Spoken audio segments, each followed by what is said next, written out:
Ole Miss won 10 regular season games for the first time in program history. But don't bet on history repeating itself in 2022.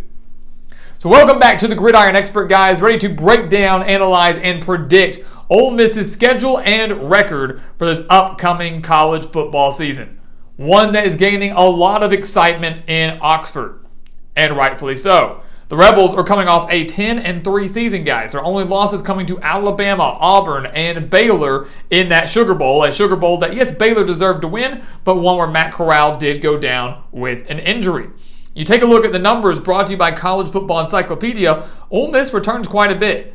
60% of their production from last year ranks 80th in the nation, but 60% from an offense that ranks 6th nationally. And yes, look, they lose a lot. They lose Matt Corral. They lose their offensive coordinator, Jeff Lebby, off to Oklahoma. They lose Snoop Connor. They lose Jerry and Ely. But they have Jackson Dart coming in from USC. He's going to be their new quarterback. You've got Zach Evans and Ulysses Bentley IV coming in, transferring from TCU and SMU. They're going to be leading the running back core. They got a loaded offensive line, and Jonathan Mingo is poised to be the leader and the breakout star in that wide receiver core. So this Ole Miss offense, Lane Kiffin, the offensive-minded coach, shouldn't take much of a step back, if at all. They're going to be just fine. He dominated the transfer portal for this reason, to replenish the offense. But he also replenished the defense, one that could be the best that he's had yet. The defense was 97th nationally last year for Ole Miss, but the defensive line is loaded.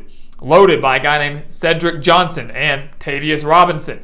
D-line loaded. Linebacking core loaded. Secondary looking very, very strong as well. And that's a secondary that should improve after ranking 68th versus the pass. And that defensive line we just mentioned should definitely improve the numbers that were 105th versus the run.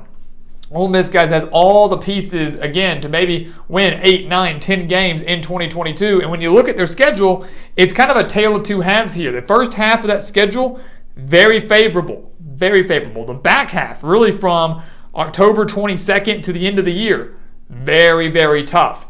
And we're going to look at the schedule, guys, right now and tell you I think Ole Miss runs through the month of September, 4-0.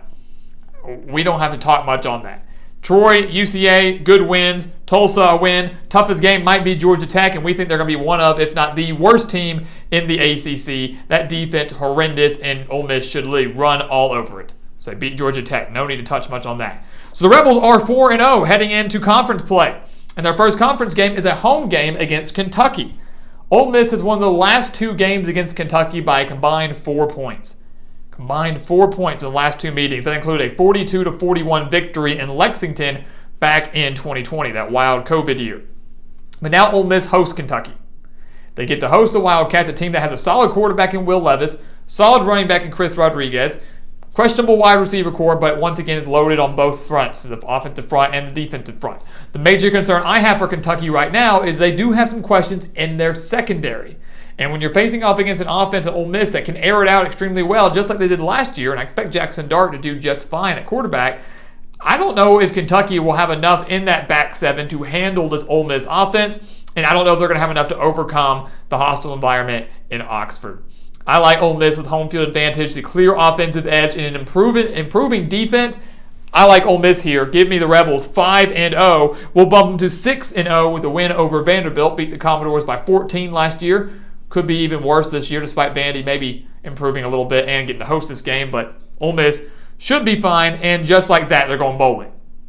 As if there was ever a doubt. No one really doubted that Ole Miss would go to a bowl game, but they're 6-0 and potentially a top 10 team heading into their game against Auburn. Last year, guys, Ole Miss fell to Auburn 31-20. The Tigers turned in a phenomenal defensive performance, shut down Matt Corral on that offense, and single-handedly took Ole Miss out of the playoff picture. Because let's keep in mind, guys, that if Ole Miss had found a way to beat Auburn last year, they would have finished the regular season at 11-1 with the lone loss to Alabama. Now, I'm not saying Ole Miss would have been in the playoff because they wouldn't have won the West, right? They wouldn't have won the SEC. You had Georgia, Bama. Would Ole Miss have gotten in? Probably not, but you would have had a case. Auburn took any possibility of that out of the question when they beat them 31-20. But you look at it this year, guys. The game is now in Oxford. Auburn has major offensive questions outside of their offensive line and the running back core. Yes, the running backs with Jarquez Hunter and Tank Bigsby will be great, but if that defensive line for Ole Miss that we just mentioned gets enough penetration and shuts down that run game, something I think they can do, I don't have faith in whoever Auburn's quarterback is, whether it's Zach Calzada or TJ Finley, whoever it is. I don't have faith in them to be able to air it out on the road and beat Ole Miss and the secondary. I just don't have faith in Brian Harsin's squad to do that. This is an Auburn team that I think is going to struggle a little bit. And we talked about how Ole Miss has a strong offensive line. That's going to be one that can hold up against this Auburn defensive line, which will be one of the strengths for them as well. At the end of the day, guys, Ole Miss holds the home field advantage. They own the offensive advantage. And Auburn, while they might own the slight defensive advantage, it's nothing too drastic for me to lean the Tigers' way. Ole Miss gets revenge over Auburn, and they are 7-0. 7-0 heading into Baton Rouge, to Death Valley, to take on LSU. That's where the schedule gets tough, guys. Look at the last 5 games. They breezed through the first 7. Strength of schedule is pitiful. Toughest game? Probably Kentucky or Auburn. Both those are at home. The last 5, at LSU, at Texas A&M, Alabama, at Arkansas, and then the Egg Bowl.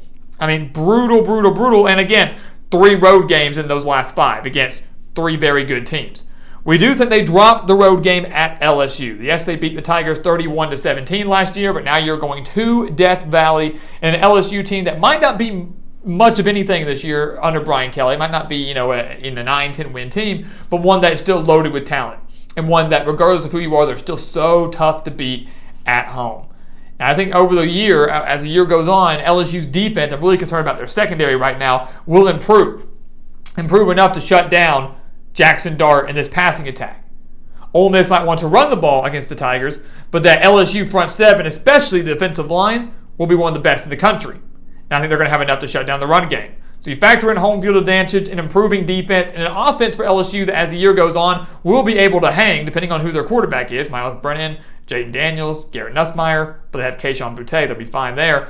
LSU, to me, owns the edge here, and they're going to get the win. The Ole Miss has handed their first loss, 7-1. Reeling off of that, they fall in another tough environment in the SEC, down in College Station to 12th man. Ole Miss falls to Texas A&M. Yes, we know they beat the Aggies 29-19 last year. Many people, though, are saying that the Aggies will be even better than they were last year, and I would say I hope so, considering A&M only went 8-4 last year. But they should have more clarity at quarterback with Max Johnson transferring in from LSU. A&M has, a lot of hype surrounding their defense, especially up front with that defensive line, multiple 5-stars on that side of the ball. And I just think with home field advantage, that strong of a defense, A&M possibly needing a win here to keep playoff hopes alive, SEC West title hopes alive, depending on how their season's going, they're not going to fall to Ole Miss, especially not by 10. They're going to beat the Rebels, getting revenge from last year.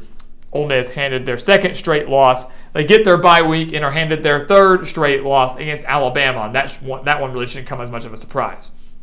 Yes, everybody loves the storyline. Nick Saban, Lane Kiffin. Everybody wants to talk about that, how fun it's going to be, how exciting it's going to be. Tons of points I expect to be scored here, right? But we talked last year, Alabama beat Ole Miss 42-21 in Tuscaloosa.